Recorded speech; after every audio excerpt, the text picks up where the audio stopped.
अस्सलाम वालेकुम everyone, welcome to my channel.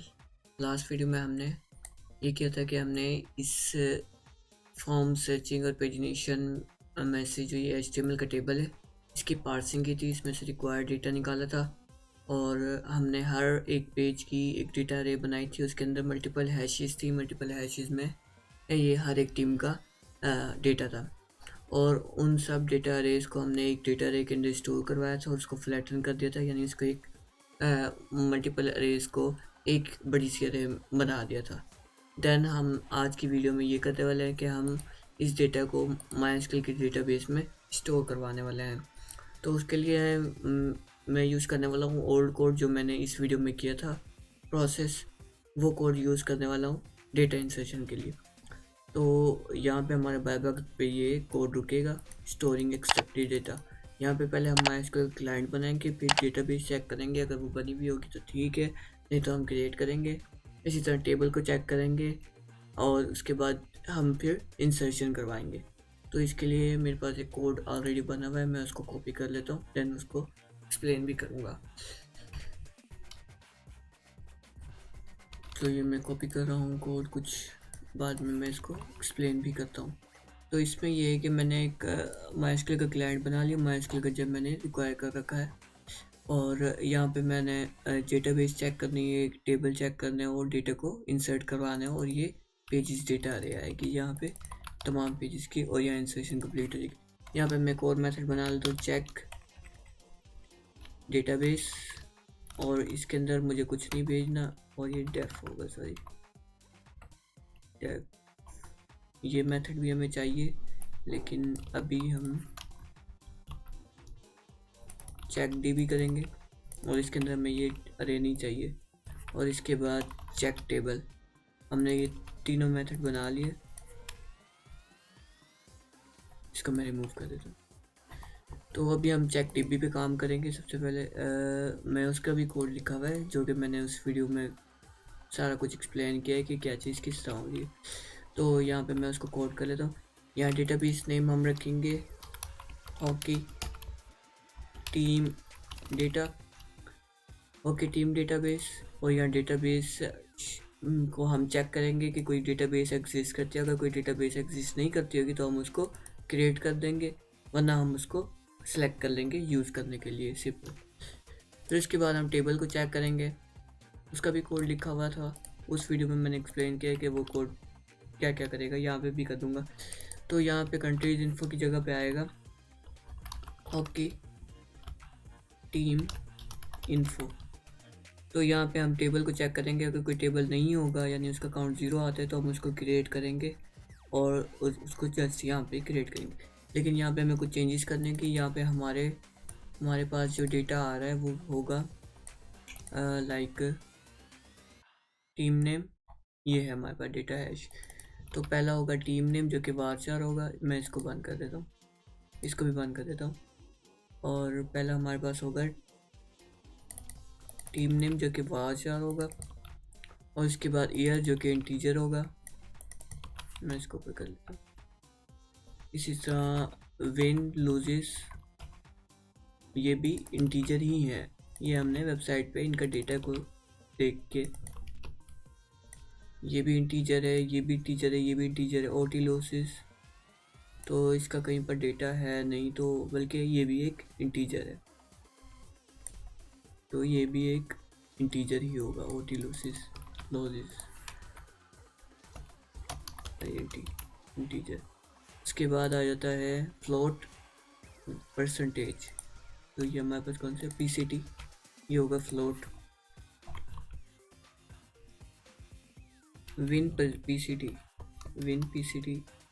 Equals to float आ गया ये। उसके बाद गोल्स फॉर है, GF है, वो भी इंटीजर है। GA है गोल्स अगेंस्ट जो कि इंटीजर है। उसके बाद फिर से इंटीजर, मतलब बाकी तीन इंटीजर ही हैं। तो मैं इंटीजर वाले तीन कॉपी कर लेता हूँ और इसको यहाँ पेस्ट कर देता हूँ और इनको रिमूव कर देता हूँ लास्ट वाला सेमी। तो यहाँ पे गोल्स 4 कर लेते हैं,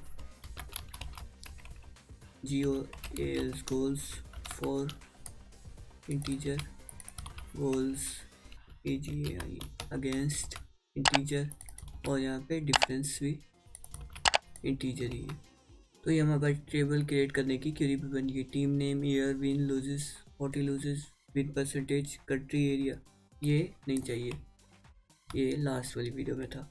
goals first, goals against, 1 2 3 4 5 6 7 8 9 9 columns है, 1 2 3 4 5 6 7 8 9, तो हमें बस सारे कॉलम्स चल गए। देन उसके बाद हम अब इंसर्शन करवाएंगे, उसके लिए हमें क्यूरी प्रिपेयर करनी होगी। इसका कोड भी मैंने लिखा था, लेकिन मैं यहाँ पे जस्ट कॉपी कर रहा हूँ और यहाँ पे उसको मॉडिफाई करके आगे फिर तो इंसर्ट क्यूरी, यहाँ पे हम एक माइस्क्ल की क्यूरी प्रिपेयर कर लें जो कि हॉकी टीम इन्फो के अंदर टीम नेम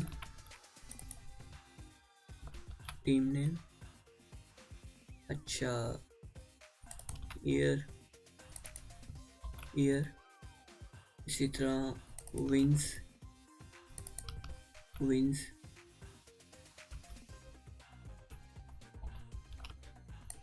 मैंने कट कर लिया था, ये विंस आ गए और लॉसेस आ गए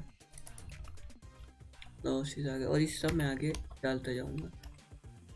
जस्ट लॉसेस के बाद था ओटी लॉसेस, और उसके बाद विन PCT, और उसके बाद गोल्स फॉर, और उसके बाद गोल्स अगेंस्ट, और यहाँ डिफरेंस। तो 1 2 3 4 5 6 7 8 9 है, 1 2 3 4 है, ये 5, ये 6, ये 7, ये 8 और ये 9, और इसके बाद ब्रैकेट क्लोज। तो 1 2 3 4 5 6 7 8 9, मतलब ये क्वेश्चन मार्क का मतलब है कि पहली जो यहाँ पे जो वैल्यू होगी वो टीम नेम के लिए, और सेकंड पे जो है वो सेकंड कॉलम के लिए, थर्ड पे जो है वो थर्ड कॉलम के लिए। तो इस तरह से ये है, और यहाँ पे हमने क्यूरी प्रिपेयर कर ली, और यहाँ पे हम डेटा अरे पे लूप चला रहे हैं। जो डेटा अरे मेरे को बन गया, ये डेटा हैश निकाल रहे हैं उसमें से, और ये इंसर्ट क्यूरी जो यहाँ हमने प्रिपेयर की उसको एग्जीक्यूट कर रहे हैं, लेकिन उसके क्वेश्चन मार्क की जगह पे हम डेटा हैश में से जो डेटा है वो निकाल के भेज दें। तो लॉसेस तक हो गया था, मैं इसको कॉपी कर लेता हूँ पूरे को ताकि बार बार ना लिखना पड़े। तो लॉसेस तक हो गया था, ओटी लॉसेस आ जाएगा, PCT था, डेटा हैश में PCT था, विन नहीं था, और यहाँ पे फिर GF था और GA था, और उसके बाद था डिफ, वो सिंपल था, तो वो भी मैं यहाँ डाल देता हूँ DIFF। अब हम इसको रन करके देखते हैं।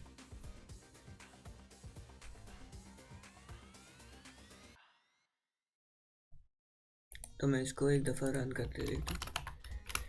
CD वेब LS, तो ये हमारी स्क्रैपिंग स्टार्ट हो गई। पेज 1 2, ये अभी वहाँ से डेटा को गेट कर रहा है और एक अरे में स्टोर करवाया जा रहा है। हम अभी इस वाले स्टेप्स पे हैं, इस वाले लूप के अंदर है। ये 24 कंप्लीट होगा, देन जाके डेटा इंसर्ट होगा। हम यूँ भी कर सकते हैं कि एक एक पेज का डेटा लें और उसको सिंपल स्टोर करवाते हैं, देन दूसरा पेज का डेटा लें और इसको स्टोर करवाते हैं। तो ये बाय बग पे आके रुक गया, तो मैं यहाँ से अब मैनुअली करता हूँ सारा काम, कि अगर कहीं एरर आ जाए तो हमें फिर से वो ना करना पड़े। तो मैं यहाँ सबसे पहले क्लाइंट बना लेता हूँ। ये मेरे पास क्लाइंट बन गया MySQL का। फिर इसके बाद चेक DB का मेथड बनाता हूँ, चला रन करता हूँ। तो यहाँ डेटाबेस क्रिएट हो गई और सिलेक्ट भी हो गई, डेटा नाम उसमें कुछ भी नहीं कर रहा। और ये चेक टेबल करते हैं, तो ये टेबल क्रिएट भी हो गया और टेबल मिल भी गया। और अब उसके बाद इंसर्ट डेटा करते हैं और इसमें देखते हैं कि क्या होता है। MySQL incorrect integer value for OT तो एक्चुअली यहाँ पे हमने ये लिखा है ओटी लॉसेस में इंट भेजना है, और लेकिन अगर हम डेटा हैश में देखें तो वो कहीं कहीं पर एम्प्टी स्ट्रिंग भी है, राइट। तो इसके सलूशन के लिए हमें ये कर सकते हैं कि एक मेथड बनाए जो कि एम्प्टी को देखे और उसको नील कर दे। तो वो मेथड बनाते हैं। तो उस मेथड के लिए हम यूँ कर सकते हैं कि हम डेटा हैश डॉट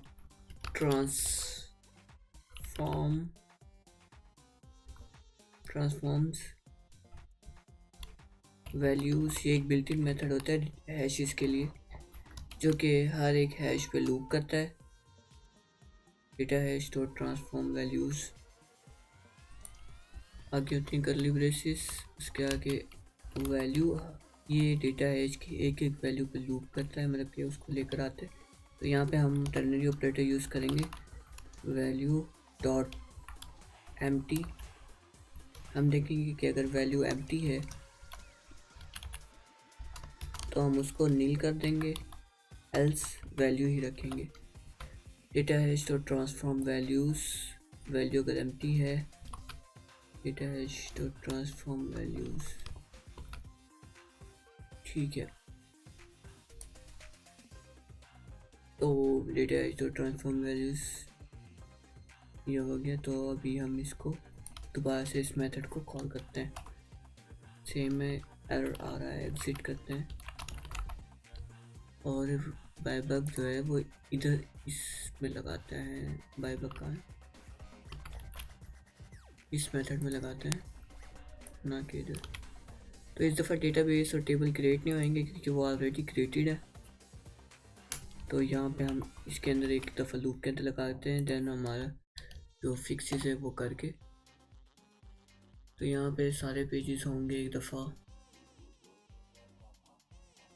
तो हम पेजेस को स्किप भी कर सकते हैं। टेस्टिंग के लिए हम नेक्स्ट इफ कर सकते हैं कि खाली एक ही पेज है।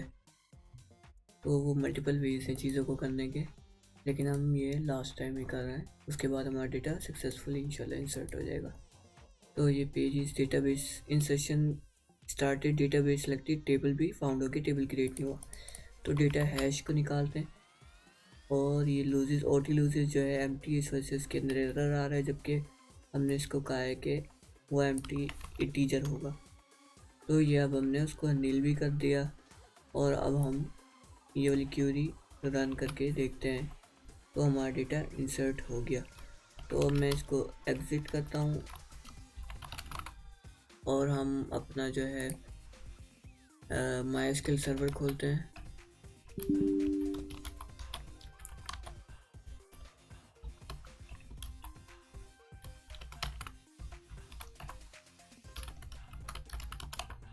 भाई MySQL सर्वर हो गया, शो डेटाबेसिस, और ये मेरे पास कंट्री डेटा आ रहा है इसके अंदर, और ये हॉकी टीम इंफॉर्मेशन, ये हम यूज़ करेंगे।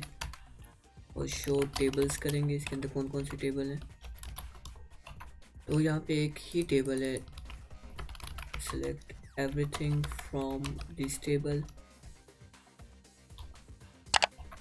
और ये हमारे पास एक ही रिकॉर्ड है जो कि हमने मैनुअली इंसर्ट करवाया। तो अब मैं इसको बाय के बगैर रन कर देता हूँ ताकि एक दफ़ा हमारा डेटा सक्सेसफुली इंसर्ट हो जाए। तो देखते हैं, स्क्रैपिंग स्टार्ट हो गई, पेजेस आ रहे हैं, पेज 1 2 3।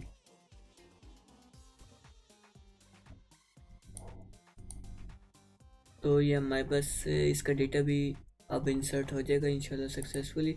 दैन इंशाल्लाह नेक्स्ट वीडियो में हम इस सैंडबॉक्स के थर्ड स्टेप पे मूव करेंगे, जिसमें हम एजेक्स एंड जावास्क्रिप्ट को देखेंगे कि उनकी रिक्वेस्ट किस तरह हमें हिट करनी चाहिए और क्या क्या स्ट्रेटजीज हो सकती है इन चीज़ों को हैंडल करने के लिए। तो ये पेज 23 पे आके स्टॉप हो गया, लगता है डेटा इंसर्ट हो रहा है अब।